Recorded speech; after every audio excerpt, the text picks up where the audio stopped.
Come and meet the letter people. Come and visit the family.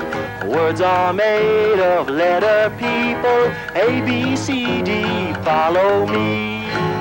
The letter people. Today, how Mr. G got another sound.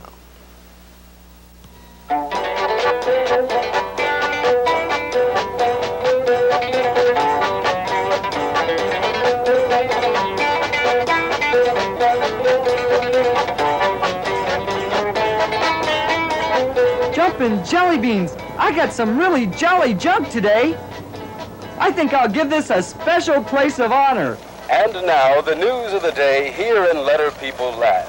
3 letter boys have been named finalists in Letter People Land's first annual bake-off. Mr. B hopes to impress the judges with his banana bundt cake, but he'll have tough competition at the bake-off. Mr. P plans to please the crowd with a pickle and pepperoni pizza, while our third finalist, Mr. V, is preparing to bake fresh vanilla vegetables for the gala event. The grand prize winner of the bake-off will receive a 1-hour misguided whirlwind tour high above Letter People Land in Captain Zemo's Zeppelin. On a more tragic note, we've learned that the legendary Genius Gem is missing from Letter People Land's art museum. The people at the museum told us that they did not suspect any foul play. We do not suspect any foul play. It seems that the legendary Genius Gem was accidentally thrown in the trash by the janitor as a gesture of goodwill. In the janitor's words, "I didn't know the thing was any good. I thought I was doing everyone a favor by throwing it in the junk pile." In other news today, we've learned that television star Monty Swell may be thinking about getting a new bow tie. That's all the news for now. Stay tuned for more news about the legendary Genius Gem as we find out more details. We return now to music to practice capital and lowercase by. Mr. J, greetings. Good day to you. Oh, Mr. G, how's tricks, old buddy? Do you want to see any of this jolly junk I just got today? Well, sure, it looks interesting. Good. Well, see here, I've got some old jars, a few old Joey D records, a jingle. And a few jangles, too. Yes, all part of my jumbo junkyard. Gee, what's that thing? I've never seen anything quite like that. What is it, Mr. J? I don't know what it is. Golly, where did you get it? It's gorgeous. Where did I get it? I don't remember. Oh, yes, I do. It was in an old pile of junk behind the art museum. I think it's one of the jazziest things in my collection. Do you really like it? Indeed I do. It's really something. Do you think it would be okay if I touch it, Mr. J? I'll be very careful with it. Sure, go ahead. I'm glad you like it. News bulletin just in. Letter People Land News has just learned that the missing legendary Genius Gem may be dangerous. According to people at the museum, the Genius Gem will make you disappear if your sound does not go with your name. Persons such as Mr. D have nothing to worry about, however. Mr. D's name, D, goes with his sound, Delicious Donuts. But we repeat, be on the lookout for the missing Genius Gem. If you touch it and your sound does not go with your name, you'll disappear, and we're not fooling, so watch out. We return now to music to fill your clue boxes by. Oh, no! Mr. G is gone! Well, there's a brighter side to everything. At least gone starts with the same sound that starts gooey gum. Hi, Mr. J. How you doing? Gee, your junkyard looks jazzier every day. You've got jolly joke books and a junky jalopy and jelly beans and jawbreakers and the Genius Gem. Well, can't stand around all day. I'd better be off to uphold the law and... Jeepers creepers, Mr. J, you've got the Genius Gem. Careful now, don't touch it. I don't want you to disappear.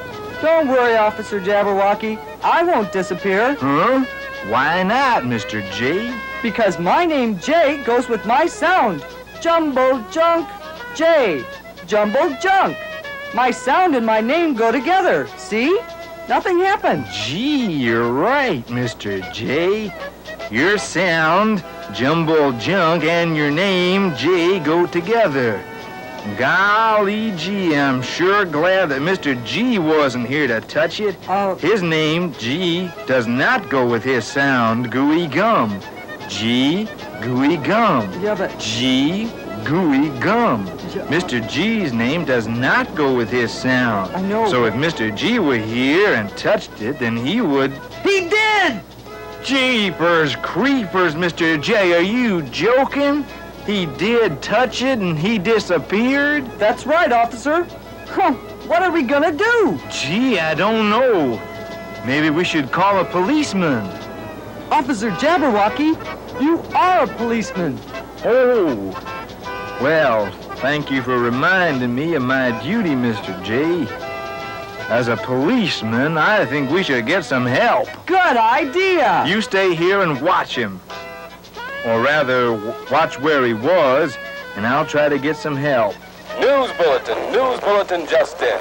You're not going to believe this, but a cure has been discovered for disappearance caused by touching the genius gem when your sound and your name do not go together.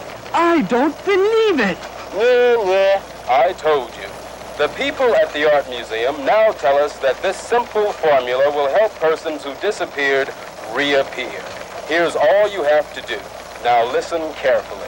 First, wrap the victim in grape leaves, bake at 350 degrees for an hour, then season to taste. Season to taste? I have just been handed another bulletin. You have been reading the wrong directions. You fool. Please stand by. Here we go. I knew I'd find it. First, lend the person who has disappeared the sound he needs that will go with his name. Then use that sound in a word. Find 2 words that begin with the letters borrowed sound, and finally play the catching game. If you do all that, the missing person will reappear. An easy cure for disappearance. And now, back to music for young squishers. It doesn't sound easy to me. Don't worry, Mr. J. Officer Jabberwocky and I will help. Well, the first part's easy enough, Mr. J. Lend the person who has disappeared the sound he needs that will go with his name. Listen. G. G. Gee. G. G goes with your sound, Jumble Junk. Listen. G. Jumble Junk. Can you let Mr. G use your sound sometimes? Well, I don't know. Do you think we could actually use Mr. G in a word making my sound? The same sound that starts Jumble Junk and his name, G? I've figured out a way we can help, Mr. J. It'll be just like the time Mr. S agreed to let Mr. C use the Super Sox sound sometimes. Mr. S agreed because Mr. C's name, C, goes with Mr. S's sound, Super Sox. Since Mr. G's name, G, goes with your sound, Jumble Junk, you could lend him your sound sometimes. Sounds fair. Okay, I'll be happy to lend Mr. G my sound. But when can Mr. G borrow my sound? That's a good question, Junkman. I've got it. Whenever G stands in front of silent E, he can use your Jumble Junk sound. That sounds fine. I agree. Whenever G stands in front of silent E, he may use my Jumble Junk sound. After all, his name G starts with the same sound that starts Jumble Junk. Jeepers, Mr. J, don't forget the cure. We've got to use it in the word. See this piece of junk, officer? It's a cage. C goes in the starting clue box, making his cotton candy sound. A in the catching clue box. G in the ending clue box. And silent E outside the ending clue box. That means A will make her long sound. What sound will G make? I know, Mr. J. G will make his borrowed sound. When G stands in front of silent E, he makes your Jumble Junk sound. Cage. Jumble built-in jukeboxes. G can use my sound in a word. That's wonderful. We'll have him back soon now. What's the next step in the cure? I think it was bake it 350 and season to taste. No! No, huh? Oh, I remember now. Find 2 words that begin with the letter person's new sound. That's not gonna be so easy. Jolly Jupiter, I know. What did they call it on the radio, this thing here? The Genius Gem. Thanks. It's all right. Gem is a word. G stands at the start and makes the same sound as in his name. G. He uses Mr. J's sound. And genius, a very smart person. Mr. G can use his borrowed sound at the beginning of genius, too. Uh-oh. What's wrong? How will we know when G is using his gooey gum sound at the start of words or borrowing your jumbled junk sound? I'll only let him borrow it in front of E and I. Just like the deal C and S made. C gets to use the super sock sound at the start of words when he's standing next to E or I. I'll let Mr. G borrow my sound in front of E and I, but only sometimes. People will just have to try it both ways and choose the sound that makes sense. I don't want to talk myself out of a job. That's enough. Jeepers, Mr. J. I think we're ready for the final part of the cure, the catching game. Okay, Jasper. There you see the letter people already in place in their clue boxes. Who is in the starting clue box? Why, that's Mr. P in the starting clue box. His sound is the same sound that starts pointy patches. Now, who's in the catching clue box? Well, it's Ms. A in the catching clue box. Her short sound is the same sound that starts at you. Her long sound is the same as her name, A. And who, yes, who is in the ending clue box? Remember the cure. There's a missing person in the ending clue box.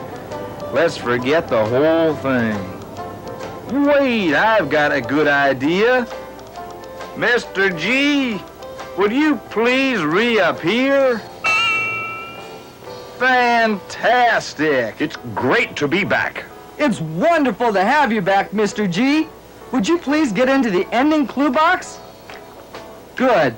And now, officer, who is that outside the ending clue box? It's Ms. E. She's making her silent sign. That means that Ms. A will make her long sound. And what sound will Mr. G make? Whenever G stands in front of silent E, he makes his borrowed sound. Letter people, make your sounds catch. Page. Page. A piece of paper from a book. Golly gee, I have a sound that goes with my name. Gee, thanks, Mr. J. Oh, shucks. Golly gee, Mr. G. Why don't you try touching that genius gem now? Golly, I don't know if I should. Oh, go ahead. Try it. Now you have a sound that goes with your name. Always before silent E, and sometimes before E and I. I didn't disappear. It's a good thing he didn't. I don't know if I can think of any more words.